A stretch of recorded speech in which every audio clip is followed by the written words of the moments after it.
And The Way to Dreams is an epic way to end the album. I mean, it's really great when you take that 8 minute piece, the different things that are going on in it. Do you find that it was one of those things where experiencing an album that you love, when you're growing up, or at any age really, where you want an album that takes you on a journey and you can listen to it and there are things going on in it and you discover something new all the time when it's a favorite record, even though it's got that thing that keeps it centered.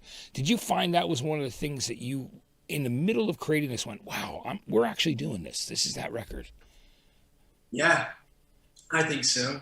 I think with a lot of sort of objectives on the album and the sort of frame of mind that we were all in. I mean, it was one of those things that you sort of had to develop over time. Like, I think our musicianship and the storytelling and the value of the production, the studio sort of aspects of it.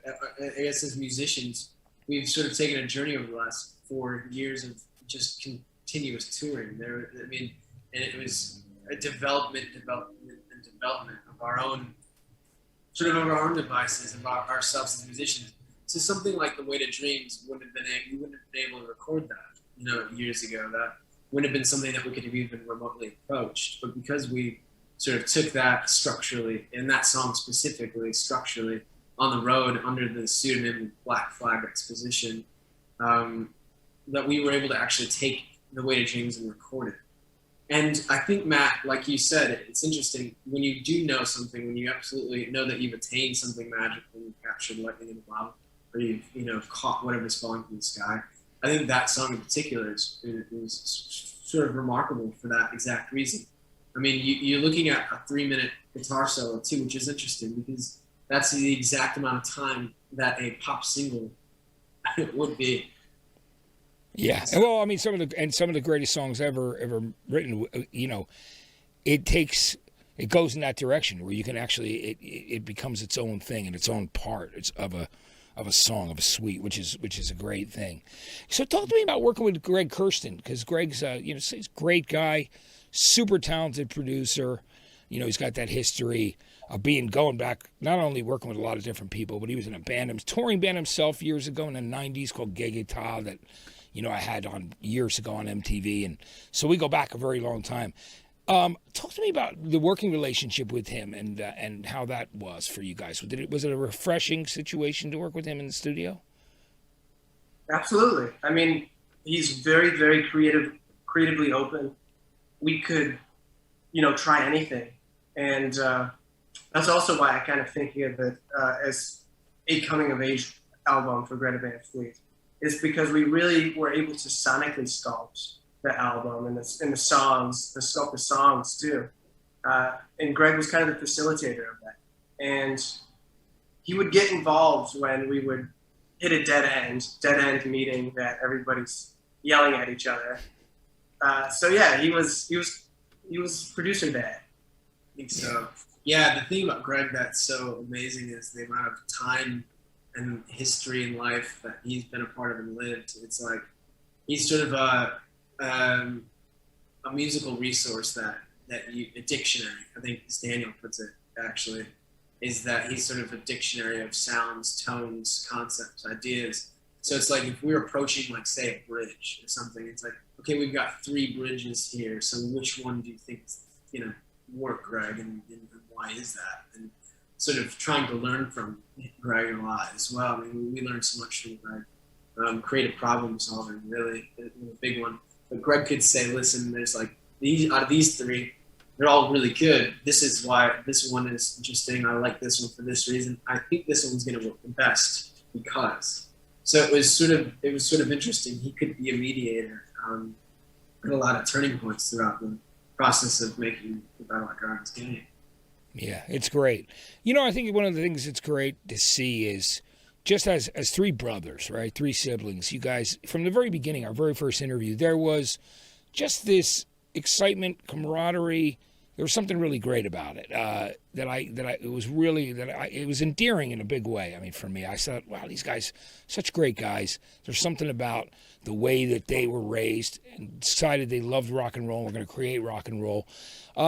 since obviously so much has happened to you guys as a band. I mean, winning Grammy for Album of the Year, but that's just one aspect. I mean, you guys have found like passionate fans around the world. You found right here, and people have been really watching you guys from the very beginning. How has that been for you guys as a family, through this entire experience? Because I can tell you guys are still super close, got each other's back. What has that been like? Convenient. Is it convenient that it's three brothers? Tell me about that. Well, whenever people ask that, I mean, we wouldn't have it any other way. We can be there for each other. We can very confidently tell each other's things without any. Can we? Oh, can we? But people's feelings don't really get hurt in the way that they could be, especially in a creative situation. But just as far as being out on the road goes, I mean, it's just perfect. I mean, we don't know any other way, I suppose. Yeah, it's interesting. I mean, we've got so many musicians that are friends, and there are like a couple groups that's really interesting. Like say, Item A, that's two people. That's a full like duo.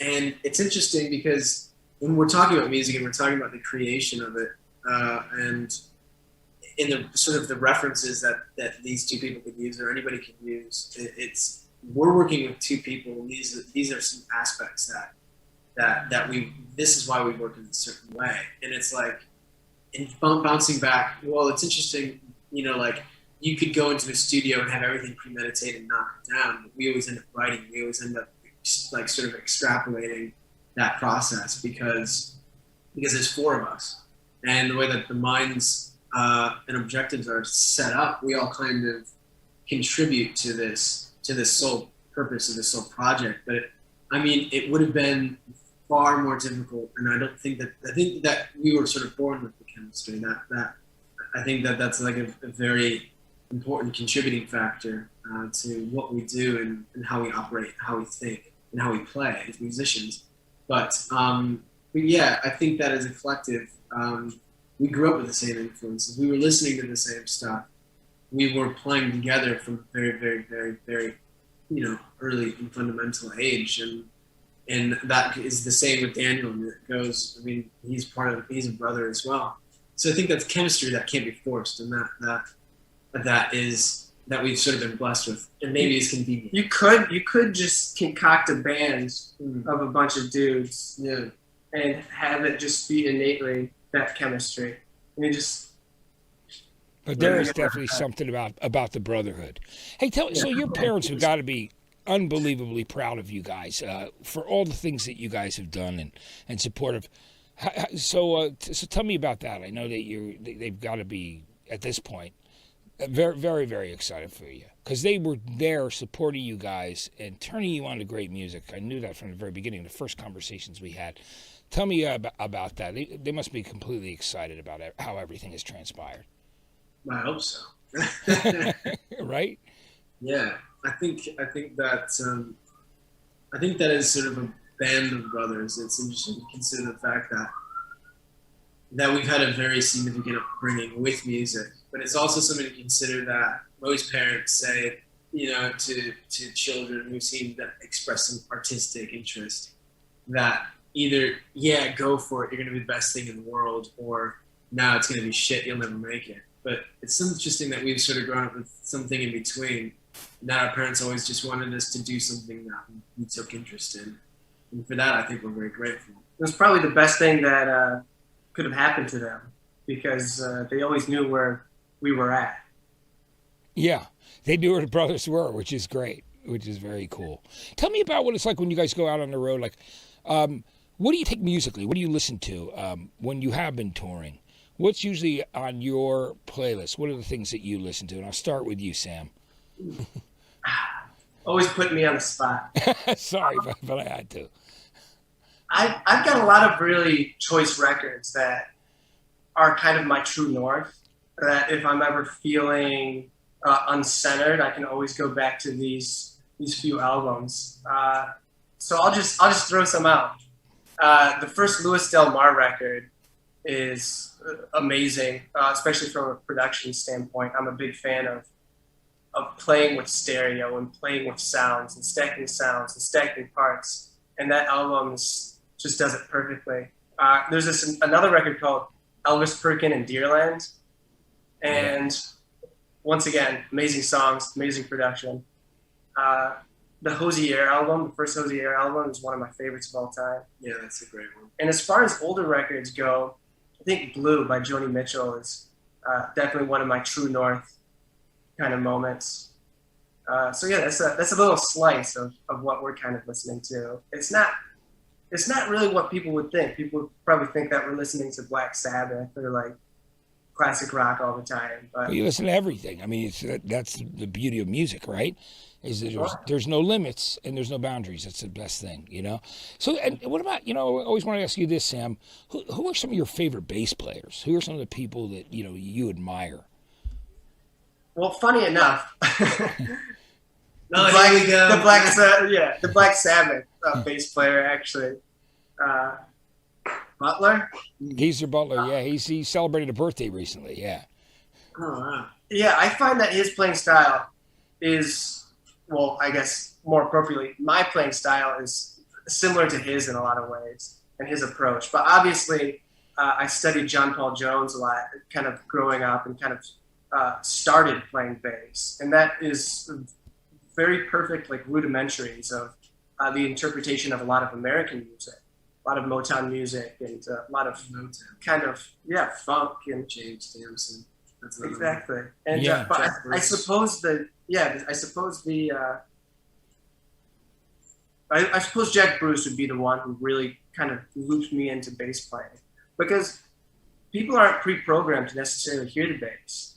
And when I heard Jack Bruce play, I knew what he was playing, and I just never knew as a kid that a bass player could do that. So I thought that was ballsy and just immersive.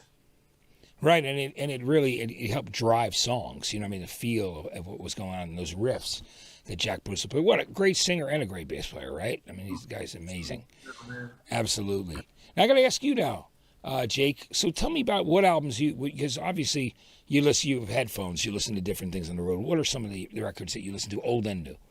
Yeah, I mean, it's really interesting, Matt, because it's sort of like you'll stockpile or download a bunch of things. For me, it's really interesting because, like, if you're on a flight, I'll just listen to music maybe the entire time. So it's always something completely random and pretty eclectic if you get down to it. I've been listening to a lot of score music, especially since we've done the Battle at Gardens Gate, and sort of the orchestral approach at music. And Hans Zimmer is one guy who stuck out to me, who's really interesting. I mean, his approach is like sort of rock and roll cinema. It's really cool. So I've been listening to a lot of Hans Zimmer. I just re-listened to all of the White Stripes. So that's something that I've been listening to recently. Again, classics too. Gordon Lightfoot, I sort of kind of came back to. He's great, by the way. He wrote some incredible songs, and there's a great documentary out on him. I don't know if you saw that yet. Yeah, I heard about that. Yeah, you'd really like it. I mean, Sundown's one of the greatest tunes. I mean, and if you could read my mind, all those songs are great. Carefree Highway. One of my favorite songs ever. If you could read my mind. Yeah, it's incredible composition. Unbelievable. I mean, What he did was so unique. No one sounds like Gordon Lightfoot. Everybody tried to be like him, which sort of invented this style. And I guess been listening to a lot of Woody Guthrie recently as well. Who was one of our rudimentary influences, actually. So kind of like Sam said, going back to some of the roots that sort of ground you in a way. That's great. And is there a guitarist that I know you love so many, actually, Jake, but are there a few in particular that you look up to, or even if they're departed, that you wish you had met? Yeah. I mean, there are so many that have changed my life and changed who I am as a person, not solely as just a musician. It's just sort of given me guidance in my life, and there's so many guitar heroes out there. Like, Rory Gallagher, Pete Townsend, even people like Woody Guthrie, Arlo Guthrie, like Jimmy Page, Jimi Hendrix, Eric Clapton, the list continued. Brian May from Queen. The list continues to go on. I mean, these are people that I've sort of studied throughout time and throughout my life. So it's really difficult for me to say that there's anyone in particular. Jeff Beck is another amazing time. It's really difficult for me to say. I think what's interesting to be said, maybe that I could say, is that I've gone through periods in my life where I went through a chapter in my life for a couple years where I listened to Jimmy Page profusely, and then listened to someone like Jimi Hendrix, who I think I actually started with as a really young kid, listening to Jimi Hendrix for years, and then Clapton. So I've had these defining chapters of my life where I've sort of studied the minds and fingers of these guys that have been influential to me.